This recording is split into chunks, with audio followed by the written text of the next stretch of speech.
BNP 200-র বেশি সিটে জয়লাভ। আওয়ামী লীগ ক্ষমতায় আসলে আলেম সমাজের মাজার মধ্যে রশি লাগে। আওয়ামী লীগ ক্ষমতায় আসলে মসজিদের ভিতরে শুক্রবারে জুমার নামাজের সময় ইমাম সাহেব স্বাধীনভাবে খুতবা দিতে পারে না।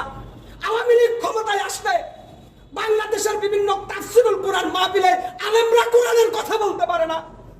আর বিএনপি ক্ষমতায় আসলে জাতীয় সংসদে কোরআনের আয়াত থেকে কথা বলে। বিএনপি ক্ষমতায় আসলে বাংলাদেশের প্রত্যেকটা জেলায় মানুষ কোরআনের পক্ষে সোচ্চার কণ্ঠে কথা বলতে পারে। বিএনপি ক্ষমতায় আসলে এদেশের কোনো আলেমকে জেলখানায় যেতে হয় না। বিএনপি ক্ষমতায় আসলে এদেশের রাম বাম নাস্তিকরা কোরআনের বিরুদ্ধে কটূক্তি করার সাহস পায় না। বিএনপি ক্ষমতা আসলে বিশ্বনবীকে অপমান করার সাহস এই মুসলমানের দেশে দেখাইতে পারে না।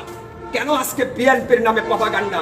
আমি বলবো, বাংলাদেশের যারা তথাকথিত বুদ্ধিজীবী, এই মুহূর্তে যদি আপনারা একটা নির্বাচন করেন, আমি হকার সাইফুল চ্যালেঞ্জ করলাম, বিএনপি 200-র বেশি সিটে জয়লাভ করে সরকার ক্ষমতায় আসবে বিএনপি। অতএব আপনারা যদি বুকের পাটা থাকে নির্বাচন দিয়ে প্রমাণ করেন, জনগণ সিদ্ধান্ত নেবে বিএনপি ভালো না খারাপ। আমি বিএনপি যদি অন্যায় করে অবশ্যই বিএনপির সমালোচনা করব, তবে এই মুহূর্তে মানুষ বিএনপিকে ভোট দেওয়ার জন্য মুখিয়ে আছে নেলসন ম্যান্ডেলা খ্যাত খালেদা জিয়ার সম্মান রক্ষা করার জন্য, গণতন্ত্রের জন্য। খালেদা জিয়া যে সংগ্রাম করেছেন, তিনি বারবার বলেছেন আমার ঠিকানা এই দেশের মাটি, আমি কখনো পালিয়ে যাব না।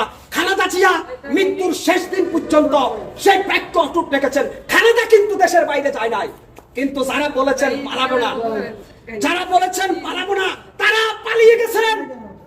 খালেদা জিয়া আর অন্য রাজনৈতিক দলের মধ্যে পার্থক্য হচ্ছে এটা, খালেদা জিয়ার মুখের কথা আর কাজে এক, অন্য দলের মুখের কথা আর কাজে এক না।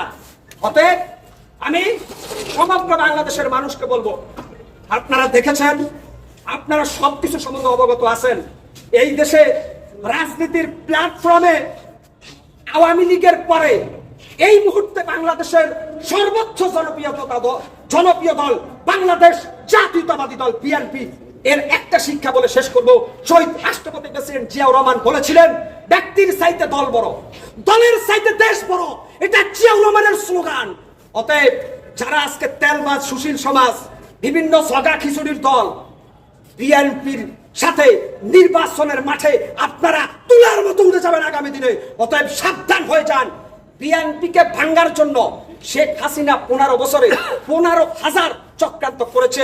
বিএনপি ফিনিক্স পাখির মতো বারবার গর্জে উঠে নিজের শক্তির জানান দিয়েছে। এরপরেও যারা বিএনপিকে নিয়ে আপনারা দল করতেছেন, সময়ে আপনাদেরকে সঠিক সমুচিত জবাব এদেশের জাতীয়তাবাদী দল বিএনপি পাই পাই করে আপনাদের বুঝিয়ে দিবে। সেই আশা আকাঙ্ক্ষার লালিত স্বপ্ন বাস্তবে রূপান্তরিত করার প্রত্যয় ব্যক্ত করে আজকে আমি বিদায় নিলাম।